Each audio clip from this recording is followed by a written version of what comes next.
Always tracking, always alerting. Here's your Storm Track 15 weather. It is 5:47. Happy Wednesday. We made it to the midweek points and we're starting off with more heat. And Adam, fall begins when? You and I talked about that yesterday. I forgot. Next week. Yeah. Yeah. Well, we're not getting much of a smidgen of a hope yet, are we? I mean, there may be a Last week, smidgen of a smidgen of a smidgen of a hope.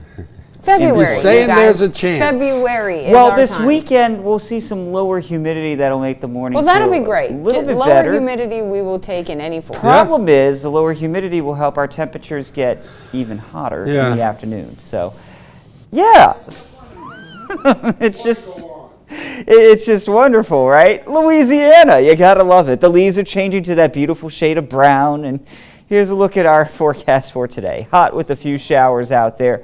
Tomorrow, drier and hot, and I think you see a trend here. For the weekend, searing summer heat. So, hot, hot, and hot to sum it all up. Here's a look at our radar right now where things are quiet. I'm not tracking anything on there at the moment. We did have one shower over towards Cameron, but that has since faded away. By midday today into the early afternoon hours, we'll see some pop-up activity. Now, likely lower rain chances than what we saw around the area yesterday. So if you got rain yesterday, you're probably not going to see any rain around the area today. And the rest of us that didn't get any rain, well, you're not going to get any rain either, unless you're very, very lucky. An isolated shower at best through the evening hours.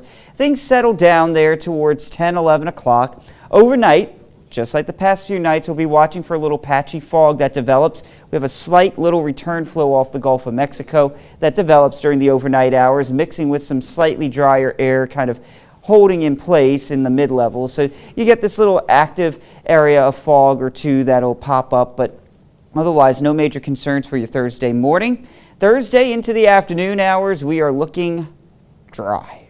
An isolated shower possible, but I'm not looking at anything that'll help out breaking that heat. Our Queen City of the Teche camera atop the Community First Bank building along Admiral Doyle and Lewis Streets in New Iberia. Well, you can see that hazier look due to some fog trying to form up. Temperatures are sitting in the mid-70s in Lafayette, New Iberia, and Breaux Bridge. Lower 70s to even 60s north of I-10. Lunchtime today, well, we'll be at 87, although we could even be warmer. Yesterday we hit 90 at midday.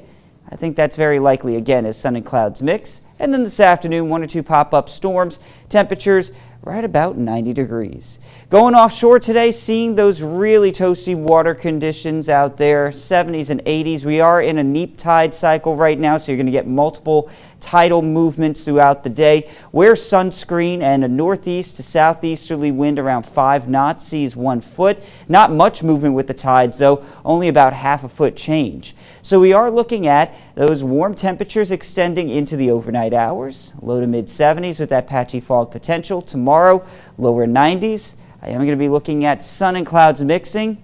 Only about a 10% chance of rain there for your Thursday. You can see that we have those temperatures on the rise. And why is that? Well, good news is that Friday, Saturday, and Sunday will stay dry due to an upper level high. That high will make it really, really hot. We're talking mid-90s possibly as we head into the weekend. Next week, well, a few more showers possible, but I guess good news, we're not going to be tracking any rain for the game this weekend. Bad news, it is going to feel like the middle of August. Okay. Well, Adam, we thank you for that update, and we'll see you in a bit for more. Humidity and all.